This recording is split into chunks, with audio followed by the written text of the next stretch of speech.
মানুষরা কোনো মূল্যায়নই করে না, বিন্দু পরিমাণ মূল্যায়ন মনে করে। আমি তো শুনে আমি একটু বাড়ির কাজ করতে দৌড় ফেরে আইছি যে এখন তো বলার সুযোগ কথা বুঝছেন।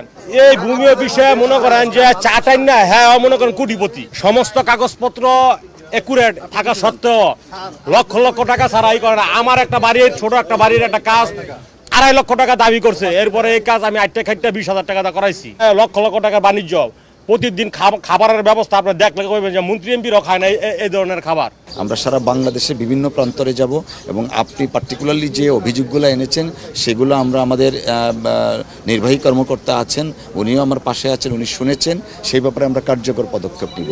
আর আমাদের ভূমি মন্ত্রণালয় সংক্রান্ত যে কোনো অভিযোগ দেওয়ার জন্য আমাদের ওয়েবসাইট আছে এবং একটা নাম্বার আছে, সেই নাম্বারটা 24 ঘন্টা খোলা থাকে, সপ্তাহে 7 দিন।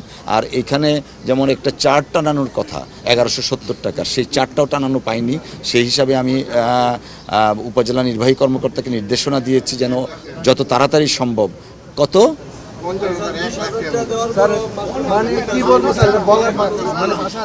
আমরা এই বিষয়গুলো আমরা অ্যাড্রেস করছি, অর্থাৎ এই বিষয়গুলো আমরা খতিয়ে দেখছি। আমার বাবার জায়গা 25 শতাংশ জায়গা, সমস্ত কাগজপত্র আছে স্যার, কিন্তু আজও পর্যন্ত আমরা সেই জায়গাটা দখল করতে পারি নাই এবং ব্রিটিশ করার জন্য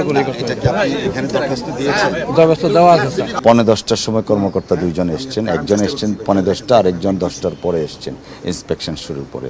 তো এই ব্যাপারে আমরা যথাযথ কর্তৃপক্ষের মাধ্যমে বিধি অনুসারে ব্যবস্থা নেওয়া হবে। দেখুন, আমাদের এই সরকার, বর্তমান সরকার জনগণ দ্বারা নির্বাচিত একটা সরকার, জনগণের সরকার, এবং আমাদের যে প্রথম চেয়ারে বসার সাথে সাথে আমাদের যে ঘোষণাটা ছিল যে crusade against corruption under the leadership of honourable prime minister জনাব তারেক রহমান সাহেব, আমরা সারা বাংলাদেশের প্রত্যেকটা ভূমি অফিসকে নিয়ে প্রশ্নবিদ্ধ আছে, অনেকের অভাব, অভিযোগ, অনুযোগ অনেক কিছু আছে, অনেক বিষয় এখানে আছে, করাপশনের এলিগেশনসটা তো 1 নম্বরে আছে। তো আমরা প্রধানমন্ত্রী জনাব তারেক রহমান সাহেবের নির্দেশে আমরা এই বিষয়গুলো অ্যাড্রেস করছি। আজকে এই ভূমি অফিস আমরা পরিদর্শন করেছি, কম বেশি রেগুলারিটিস আছে। আর সবচেয়ে বড় কথা যেটা, ভূমি অফিসের যারা সেবাদানকারী কর্মকর্তা থাকেন তাদের সাথে সেবা গ্রহীতাদের একটা ব্যাপক গ্যাপ কাজ করছে।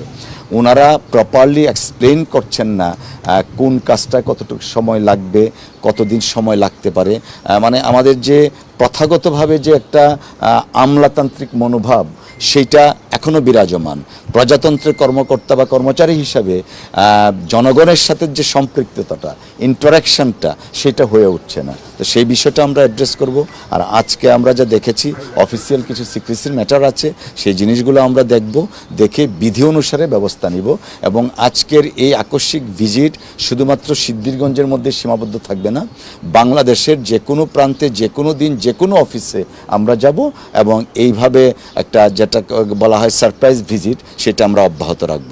আমরা কারাপশনের এগেনস্টে আমাদের যে ভূমিকা, অর্থাৎ আমাদের যে ঘোষণা জিরো টলারেন্স, জনাব তারেক রহমান সাহেব মাননীয় প্রধানমন্ত্রী ওনার নির্দেশে, সেটা আমরা অব্যাহত রাখবো। এবং এইটা বাংলাদেশের সরকার, জনগণের সরকার এবং জনগণ দ্বারা নির্বাচিত সরকার হিসাবে আমরা জিরো টলারেন্স এগেনস্ট কারাপশন সেটা কার্যকর করবো ইনশাআল্লাহ।